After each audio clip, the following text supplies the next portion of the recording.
I bet you're wondering why you should listen to the random shirtless jit on the internet. Well, let me tell you my story. So it's about 3 AM in the morning, about like a degenerate time in my life where I was texting this one girl. We'd eventually gotten to the point where it's about to end the relationship, and I couldn't take it. Dare I say I was depressed about it. I was sad. I was shattered. Heartbroken. Now with all that combined, I started listening to a bunch of sad songs, and my feelings felt validated. Felt like it was right to feel this way at the time. It felt right to be laying there, heartbroken, sad, because all these other people in the songs were heartbroken and sad. So it was okay. I would continue to do this for days on end after that.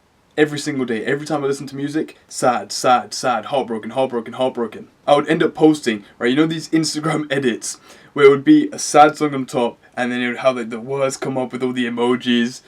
I would end up posting a bunch of these on my stories just because of how sad I was, and I wanted to tell other people how sad I was through the music so that they could relate to me and I could feel all validated.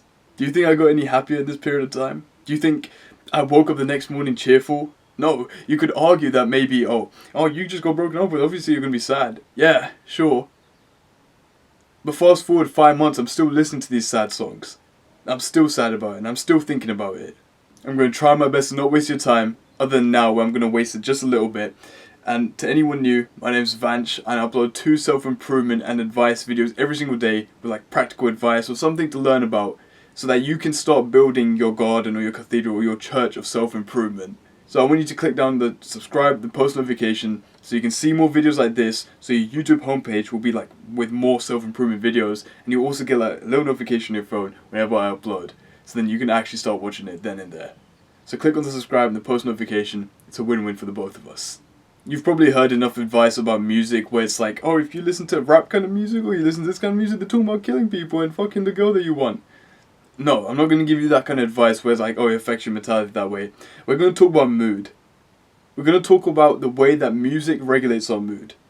See, a lot of young men nowadays, especially when we're in the gym or we're just doing our work, we're going to be listening to music. We're going to be trying to get some sort of vibe going on when we're trying to do our work. Cute little vibe. The problem with this is that we don't know how much music regulates our mood. Have you ever noticed when you're playing through a bunch of songs, you're going through your playlist, and like a really happy song's coming on and you're all getting in the mood, and then a sad song comes on. But it's this song, you actually like this song, so you let it play on, and then you start singing along, and then you start getting a little sad along with it. You start feeling the emotions of the song.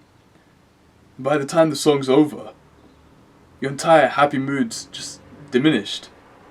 Your motivation's gone down, you no longer feel like doing work. You just kind of feel like laying down and continuing to listen to these sad songs and doing nothing.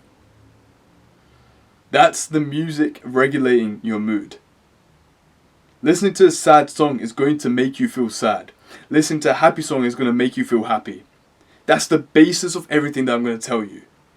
I haven't got like the science behind it, it's like some bro science shit. But essentially, when you listen to happy music, when you listen to uplifting music, your brain gets tricked that you are in an uplifting scenario, that you are in a happy environment, that you are this happy person. So if you start singing along to that and actually get going, your body gets more motivated. You get release of serotonin, dopamine, and you get ready to work. You get in a mood, you get in a happy mood. Whereas if you listen to these sad songs, what you notice is that everything just kind of drops down. You become demotivated, you become tired, become sleepy, you feel lazy. That's what happens when you have these sad songs playing.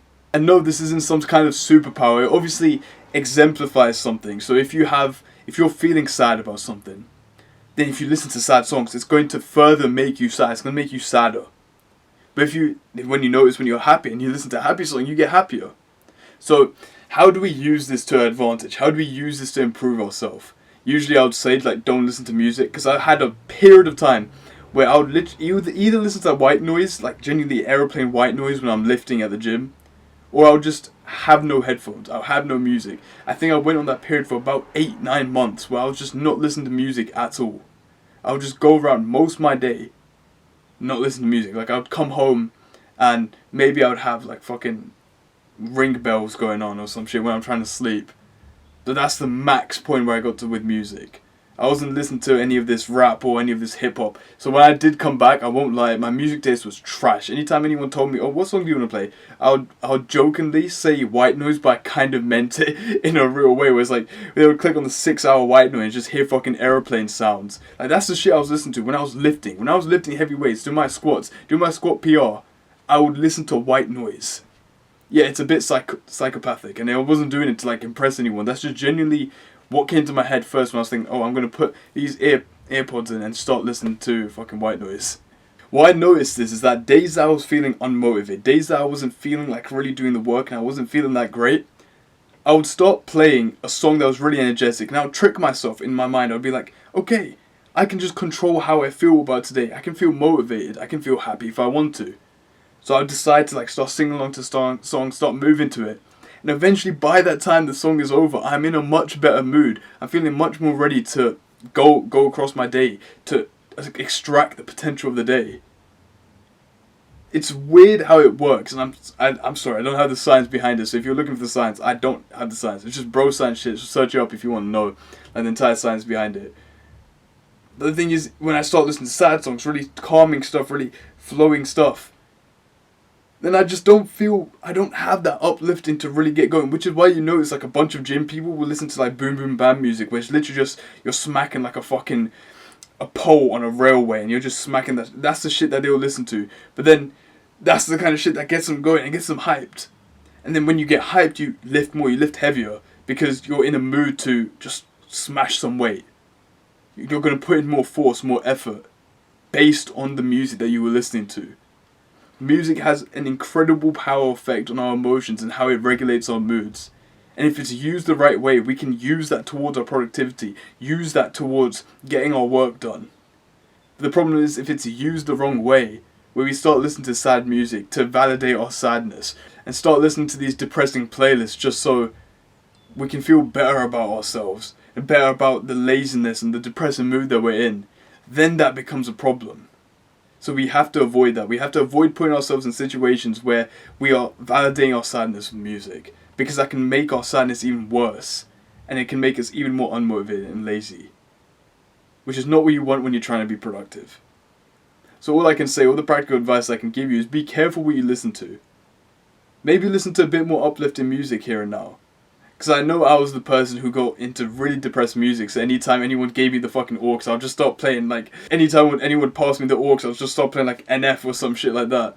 I'd be depressed as hell, man. Like, it would be a bunch of Juice WRLD, NF, but, like, not the good Juice WRLD songs where it's hype. It's, like, the fucking depressed NF ones. And I do want to say, it's just, when you start listening to that happy music, but in general, instead of the happy music, listen to real life.